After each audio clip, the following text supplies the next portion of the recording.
আগামীকালই কিন্তু মা সরস্বতীর পুজো। আর মা সরস্বতীর আশীর্বাদে আমি আজকে একটা বহুদিনের ইচ্ছে পূরণ করতে পেরেছি। বলতে পারো স্বপ্ন পূরণ। আর স্বপ্ন পূরণের আনন্দটা যাদের স্বপ্ন পূরণ হয়েছে তারা কিন্তু খুব ভালো করেই জানো। তাই সেটা ক্যামেরাবন্দি করে রেখে তোমাদের সঙ্গে শেয়ার করলাম। অনেকেই ডিমোটিভেট করেছে বটে আমাকে, কিন্তু আমি কারোর কথাই পাত্তা দিইনি সেইভাবে। বলেছে, মেকআপ আর্টিস্ট তো এখন ঘরে ঘরে, পার্লারের কাজ তো সকলেই শেখে। কি হবে ওইসব শিখে? কিন্তু আমি কারোর কথাতেই কান দিইনি। সত্যি কথা বলতে আজকে আমি এই প্রফেশন এসে স্বাবলম্বী হতে পেরেছি। আর যেই মানুষটার কথা না বললেই নয় সে হচ্ছে আমার হাজবেন্ড। ওর সাপোর্ট ছাড়া হয়তো আমি কিছুই হতে পারতাম না। আজকে যেটুকু শিখেছি, যেটুকু করতে পেরেছি সেইটুকু ওর জন্য। ও প্রথম থেকে আমাকে ভীষণ সাপোর্ট করেছে, আজও করে। ওর সাপোর্ট ছাড়া আমি কিছুই হতে পারতাম না। প্রত্যেকটা বাড়ির মেয়ে বা বউ ফ্যামিলি বা হাজবেন্ডের সাপোর্ট ছাড়া কিন্তু কিছুই করতে পারে না। আর তোমরা দেখতেই পাচ্ছ ও খুব যত্ন করে আমাকে ব্যানারটা লাগিয়ে দিচ্ছিল।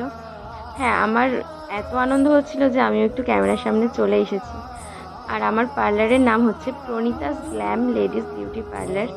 যে পার্লারটির নামকরণ আমি করেছি আমার একটি ছোট্ট কন্যা সন্তান হয়েছে তার নামে। তো তোমরা একটু আশীর্বাদ করো এবং ভালোবাসা দিও, আমি যেন আমার এই পথে সুন্দরভাবে এগিয়ে যেতে পারি। যাই হোক, আর একজন মানুষের কথা না বললেই নয়, যে হচ্ছে আমার স্যার শিবরাম দাস। শিবরাম স্যার, যার কথা না বললেই নয়। স্যারের জন্যই এত কিছু করতে পেরেছি। স্যারের কাছ থেকেই একটু একটু করে শেখা সবটাই। স্যারকে অনেক অনেক অনেক ধন্যবাদ।